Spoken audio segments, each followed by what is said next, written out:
आज हम आपके सामने जो है 8th क्लास की एसएसटी सामाजिक विज्ञान की पुस्तक हम और हमारा समाज में से चैप्टर नंबर 2 पढ़ाएंगे। कंपनी की शक्ति की स्थापना। कंपनी की शक्ति, कंपनी से तात्पर्य है जो है ब्रिटिश शासकों से है, ब्रिटिश शासकों की कंपनी से है कि उन्होंने किस तरह छल कपट द्वारा भारत पर अपना आधिपत्य स्थापित किया, व्यापार की आड़ में किस तरह जो है अपने साम्राज्यवाद का विस्तार किया, उसके बारे में आप इस लेसन में पढ़ेंगे। वाणिज्यवाद। ये वाणिज्यवाद का आशय जो है व्यापारिकता से है, यानी कि व्यापार से है।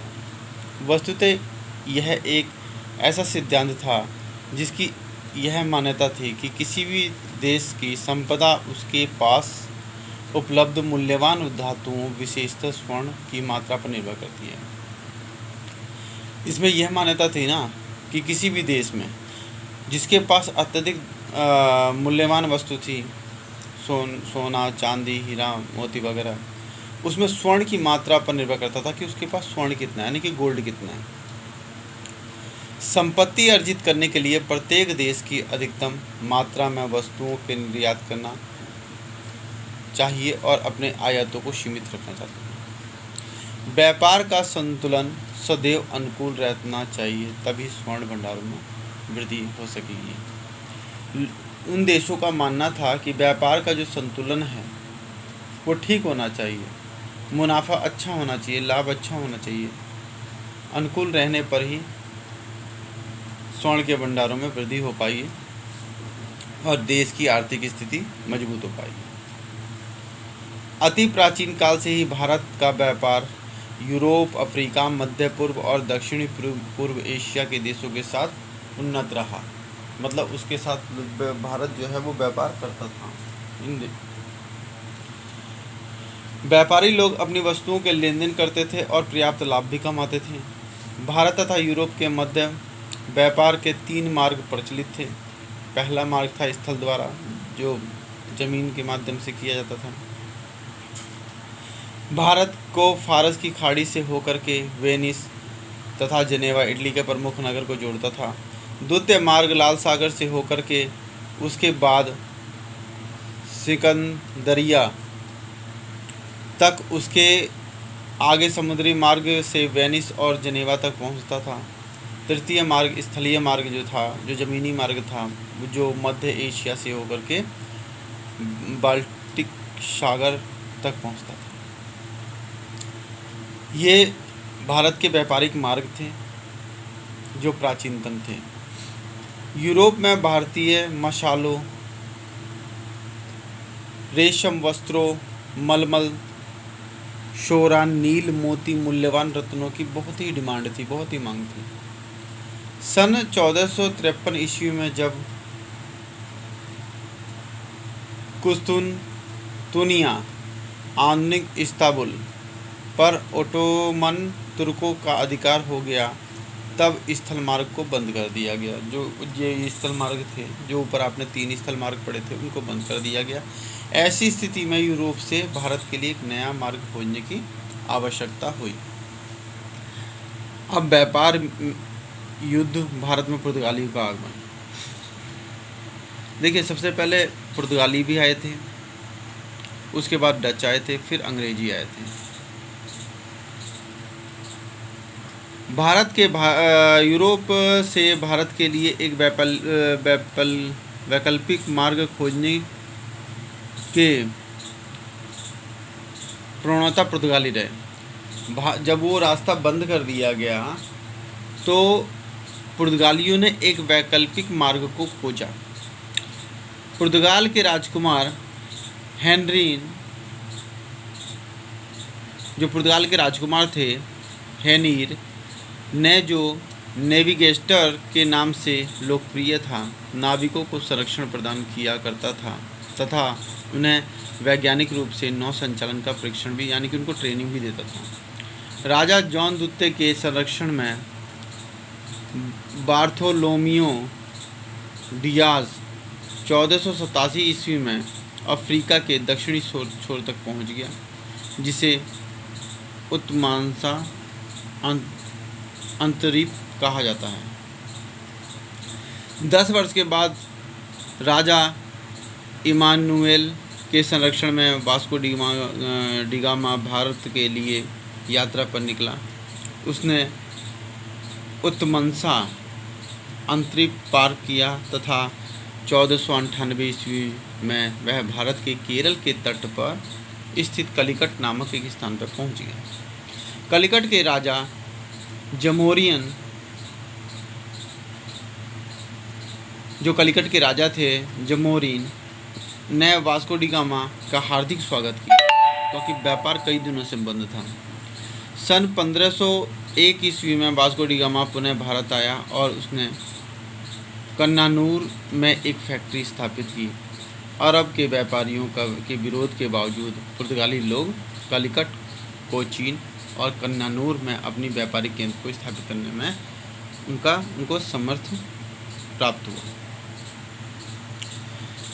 सबसे पहले जो है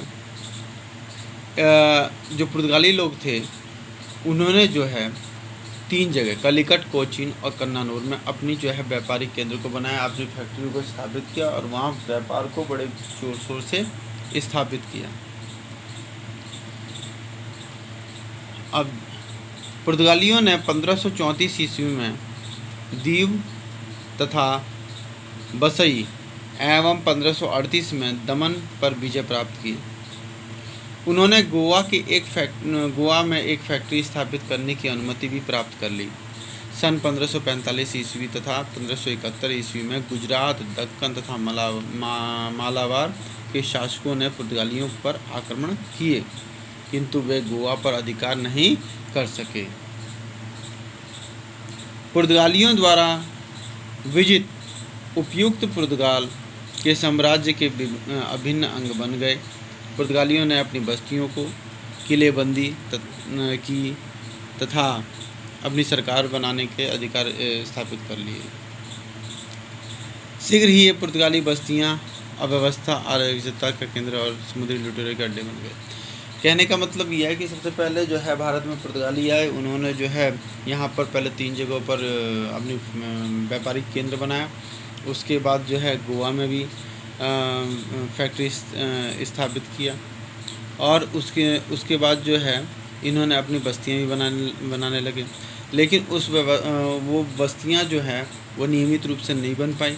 वहाँ पर जो है हमेशा लूट खसोट और जो है वहाँ लुटेरों का एक अड्डा बन गया, वहाँ आज अराजकता फैल गई। भारत में पुर्तगाली व्यापारियों की सफलता ने यूरोप के अन्य देशों को भी व्यापारिक लाभ कमाने के लिए स्पर्धा उत्पन्न कर दी, उनमें कंपटीशन की भावना पैदा कर दी कि पुर्तगाली तो हम वहाँ पहुँच गए लेकिन हम लोग वहाँ नहीं पहुँचे, तो वो भी जो है वहाँ को भारत आने की कोशिश करने लगे। यूरोप के अनेक शक्तिशाली देशों ने व्यापारिक कंपनियाँ स्थापित की गई।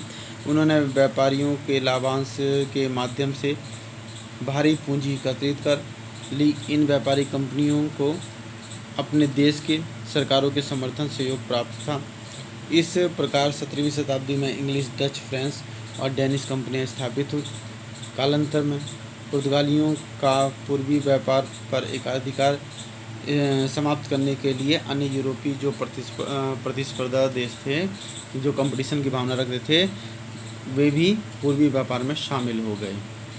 अब जब वो पूर्वी व्यापार में शामिल हो गए तो उनमें जो है उन देशों में मतभेद स्थापित होने लगा और उनमें जो है आपस में मुठभेड़ हुआ और लड़ाइयाँ भी हुई।